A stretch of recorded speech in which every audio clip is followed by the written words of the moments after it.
much, everybody. And many people who follow me know that I'm a Pontiac guy. Like, I love Pontiacs, thanks to my dad, and we've got a 78 Trans Am with a 455, the old architecture.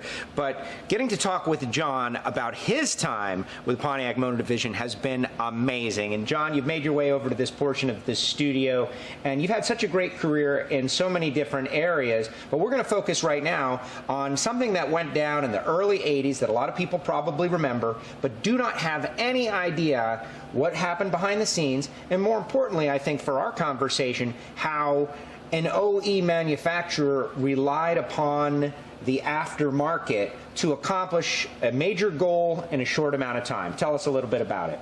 This is really interesting. This is 37 years ago, and this was June of 1983. Bob Dorn, who was our chief engineer at the time, gave me a call and said, John, we're going to be the pace car in 1984 with the Fiero, and I'd like you to build the cars for that. I said, man, that's great, that's cool. So the next deal was USAC was over Indy 500, and Roger McCluskey was the tech director of the program. So I called Roger and I said, Roger, what are the requirements? And he said, oh, it's not bad. You just got to go 125 miles an hour and you got to stop in 500 feet. And I hung up the phone and went, oh my gosh. You couldn't, if you dropped a Fiero out of a 747, it couldn't go 125 miles an hour. So now that we knew the requirements, what do we need to do it? Well, there was a fellow, Paul Vanderlee of Vanderlee Engines. Paul had been doing port work, design work from the Flathead days clear up to Top Fuel. So I contacted Paul and said, look, we have this project and I'd like you to be involved. I want to send you a stock head and you tell me what we need to do. Now the other thing is I needed the factory engine was 110 horsepower. I needed 220 horsepower to get to the mile-an-hour requirement. So that meant a new head, a new block, new crank, rods, pistons, everything. And okay, let's jump in right there. A lot of people remember the Fiero, and it depends on who you are as to how you remember it. That car broke a lot of ground for technology with its space frame, removable body panels. It was mid-engine. The very beginning of its run, it was what you're describing. At the very end of its run, it was something totally different. And I think this project has a lot to do with it. How much time did you have to accomplish all of these things you just listed? We had 6 months to get new block, new heads, new parts, and on the dyno at Paul's place. And the fortunate thing was Hoki Altakachi was the primary designer behind the car. And the one thing that he did, he made that engine compartment in the back, it could hold up to a V8. And of course he hid that because it was 5 years earlier when you start the project, before '83, and it was supposed to be designed as a economy fun car. And so by 5 years passed, all of a sudden performance is back. And so Bob Dorn wanted to use the pace car, showing that you could have performance out of this Fiero. So anyway, so we got the first head that Paul did. We put bigger valves in it, changed the ports, and a fellow by the name of Tim Peterson back at Pontiac, he cut the head up, did the drawings. This is way before AutoCAD and all this stuff. And so you're doing it all by hand and measurements. And he went over to the foundry. We built new, because we had our own foundry at Pontiac where we did the blocks and the heads. And so he got the tooling done and parts made, and it was like 3 weeks. It was just amazing what Tim did. So now we sent the head down to Paul. He ported it, did it, and meanwhile, all we had was a lightweight 4-cylinder block. And I needed a block that was heavier, bigger pan rails, better head bolts, blah, blah, blah, blah. So another fellow who is on the team was Al Felixa. And Al Felixa was a 35-year veteran of Pontiac. He knew everybody and where every screw was. The plant that built the four-cylinder, they would build 6,000 engines a day. Wow. So you say, I want to run this specialty block through there, and they go, hello? So we got the block done, and I went to John Deere because I wanted a high nickel block. So John Deere produced 500 blocks, and they were to go for our racing program. Well, the next thing was, when I went to plant 55, they said, well, we want $1 million worth of tooling. That was my whole program, you know. So I said, well, wait a minute. So Al Felixa, with his 35 years, I said, Al, go over and see all the foremen, all the guys on the line, and ask them, how do we do this? Well, they found all the tooling needed. They set it up, and Al brought over 200 motorsports jackets, gave every foreman, everybody on the line. The guys came in on a Saturday morning, changed the tools, ran 500 blocks, and in the afternoon had it back to production. It was an amazing thing what Al did, and it cost me 200 motorsport jackets. So now I had the blocks. So now we had Norton Machine do the crankshafts. We used a pink connecting rod from Chevrolet and used that when we used a 6-inch stroke, so I lengthened the stroke on it. And the next thing is November 1st, Paul had all the parts at his place to assemble an engine. Well, anyway, he gets it done, and the thing puts out 235 horsepower. I'm going, 6,500. I got enough power.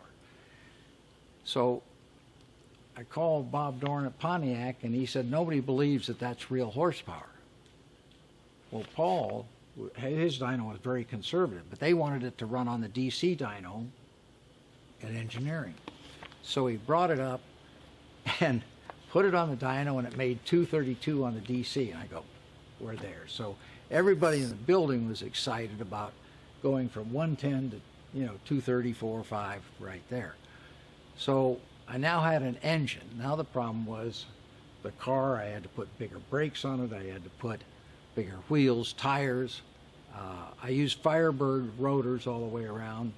AC Delco provided me with an electronic brake booster system. I used an electronic rack and pinion system that was in prototype on the cars. And so this thing was starting to come together. Well, all of a sudden, November 1st, I got the car ready, and I head back to Indy. Now, this was a pretty classy project. I put it in the back of a U-Haul truck to go to Indy. So we drove there, and Roger McCluskey, we showed him the car, and we had to perform. So it was only 46 degrees out. The track was cold, and so I got everything warmed up, and I started running around the track, just doing some 60, 70, 80, 90, 100, and came in, and we looked over the car, and everybody was happy, and I went out and ran 125 and did the braking deal, and we passed that. Well, so everybody's happy, and I go, great. Well, I said, let me run that speed on all 4 corners. So I come off turn 4, and the transmission blows in half. The engine falls to the back. I'm going through oil, trying to keep it off the wall because it was my only test car. And then I call up Al Flix and say, Al, what other transmissions do we have? He said, 0. I'm going, oh my God, this is November 1st, this is November. So I'm driving back, and of course this is no cell phones before all that. I get to New Mexico, and I find a phone booth, and there was a fellow that built transmissions for road racing. And he had a little shop in San Francisco, and so I called him up on the cell phone. I said, I'm in big trouble. Can you help me? And he said, I'll look at it. And so anyway, I had Al air freight a 5-speed, which was our next year's transmission, to him. Next day, I'm on a plane to San Francisco, get him. I'm walking into the shop, and it's like dungy, one light bulb in it, and I'm going, and this guy's going to produce? Help me. I said, did you get the transmission? He said, yeah, it's all filleted out. So we go back and look, and I said, well, what do you think? He said, well, the synchros wouldn't make it, so we had to go to dog clutches, all billet gears. And I said, that's wonderful, but I need a transmission in 1 month. What I didn't know is he was good friends with the chief engineer at Allison Transmission, and they did the backup for him. So I called him and said, I need help. And they put 2 engineers on it with him, and 1 month later I had a transmission at the Pratt Gallery. We threw it in the car. We have a 5-mile oval. I beat the crap out of it, and I was going to stay together, back in the U-Haul, and in January 3rd, we're back at Indy. Well, now it's moved up to 50 degrees. So go through the same thing. Everything lasts. Everybody's happy. We come in, and I said to Roger, I said, look, last year was the Corvette. I said, what did they run? And he said, well, they ran about 133.5 for a 4-lap average. I said, well, I said, you mind if I take this thing out and see what we can do? Here we go. And he said, yeah. I said, well, okay. So when I did a 4-lap average of 136.5. So that was another thing in the, for us, just personal record books to do. So when we had to have 2 other cars ready, new cars, with all the components. And we went to people like Ray Lipper at Centerline. He built the wheels for us. And you have to realize that when design studios involved, you have to get their buy-off on everything. So John Chanella, who was the designer of the car for the design side, John flew out with me to see Ray, came up with a theme for the wheel. Ray built them for us. So that was a cool deal out of the way. And then John did the scoop over the hood. And on the back of the scoop, I used a 747 wing light as a yellow light. So nobody had ever done that before, incorporating it in a scoop. So we had a lot of fun with this car. And race day, they had 13 cautions. And what you don't know is you got a guy next to you who's looking at the cars coming up. He gets a signal that there's going to be a yellow. Then he says to you, he taps you on the shoulder, and he wants you to haul butt because these guys are at 161, so you leave like a drag car. I mean, you burn the tires, you power shift first, second, third. You're out on the track so you don't get run over. Well, there were 13 cautions that day. And about the 12th caution, I'm starting to hear stuff. I'm worried that something's going to come undone. So let's take a second to dive in. You're driving this pace car. Yes, sir. Yeah, I was fortunate enough to be picked to drive the car. Which is Yeah, fitting, cool deal. given the pro. So Yeah, back to your yeah. story, you're about to get run over? Yeah, and so anyway, we make it in, we get past the 13th run.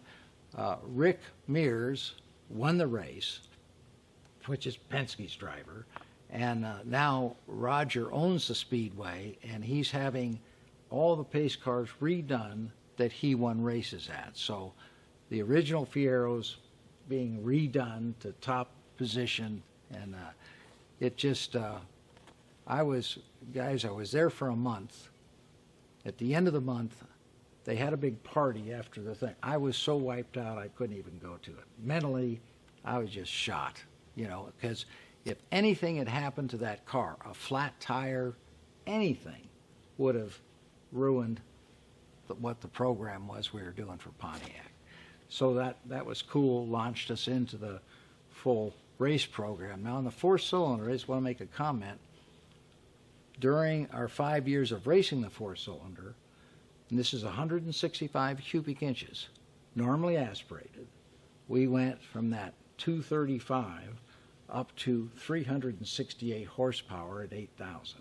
So it was a potent little piece.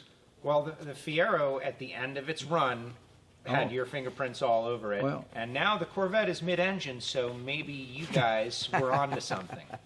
Well, it's unfortunate what happened, but the next year, the 16 89 Fiero was going to have a supercharged V6, all new suspension. It would have been a killer. Our prototype was done, but the engine got closed out. The whole program got closed out. What might have been, obviously, that was a storyline that I was tracking. We just learned so much more. And then through that project, you become the head of Pontiac Motorsports. We heard a little bit about that yesterday. For those of you watching at home, you can find those videos.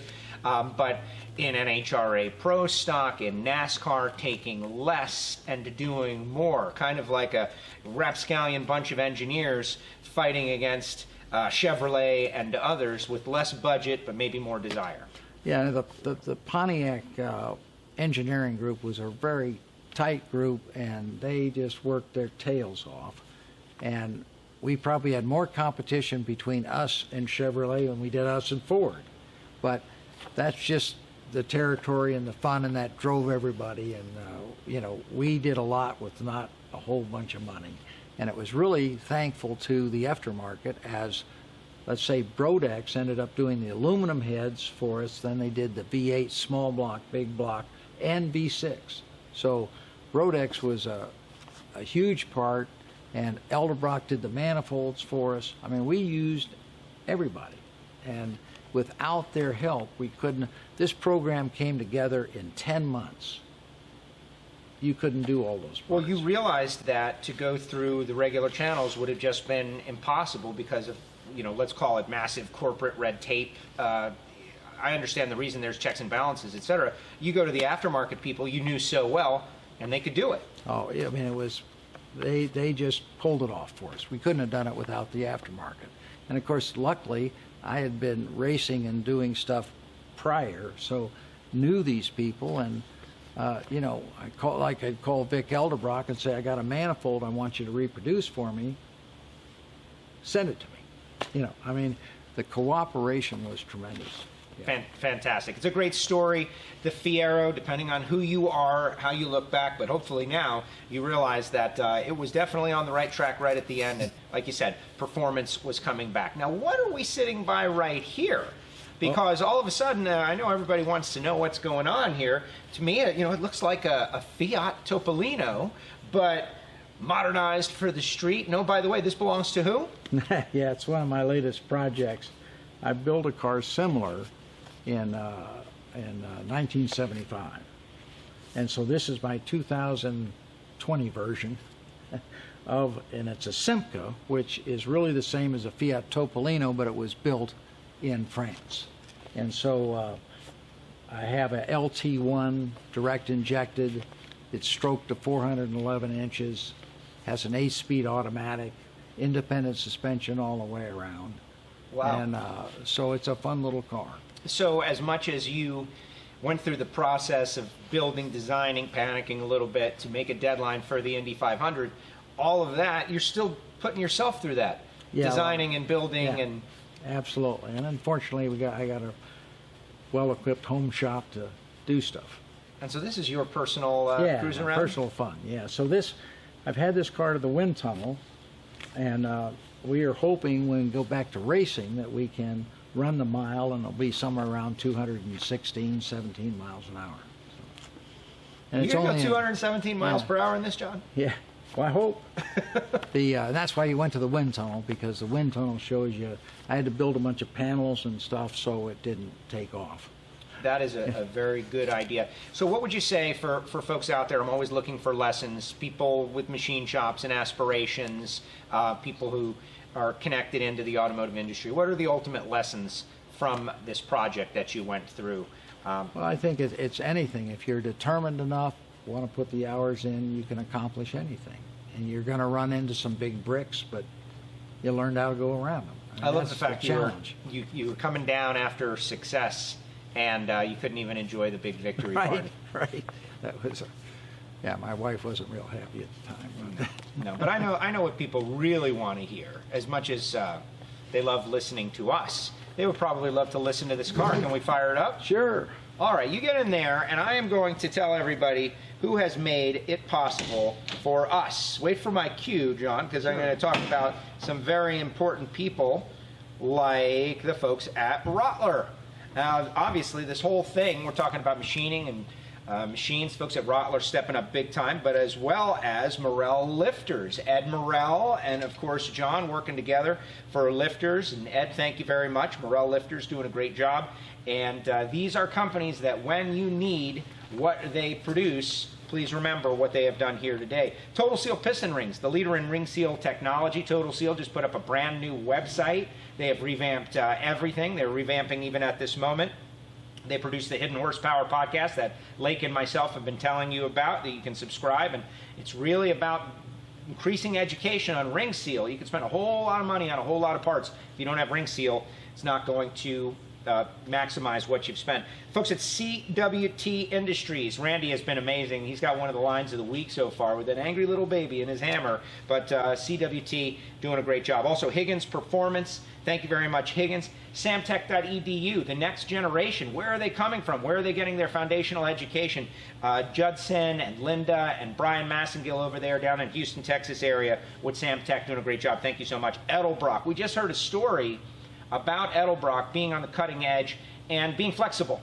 And that is so true. Yesterday we talked a little bit about how they've innovated with certain engine combinations that didn't always have the most aftermarket presence. So thank you, Edelbrock. Also, Qualcast, thank you for stepping up and supporting the Engine Performance Expo. Comp cams yesterday, Billy was insane. And I'm just meeting Billy, and of course I take a shot at his Seminoles, but that's okay. It's all in good nature. But we learned a lot about their new designs and their involvement with those record runs that Clay Millican had a couple of years ago in Top Fuel. Holly Performance, thank you very much, Holly. Speaking of electronic fuel injection, really stepping up. Folks at Melling have been involved. The videos, Lake and the guys at Melling yesterday, great stuff. That's in our archive. Elgin, thank you so much. Driven Racing Oil, very much appreciate you guys being involved. Of course, Lake being a oil guy. Promax and Turn 2 Vice from BBD Performance. You guys have stepped up, and we really appreciate you. And now, let's light it up. John, let's hear the Simca. Let's go 200.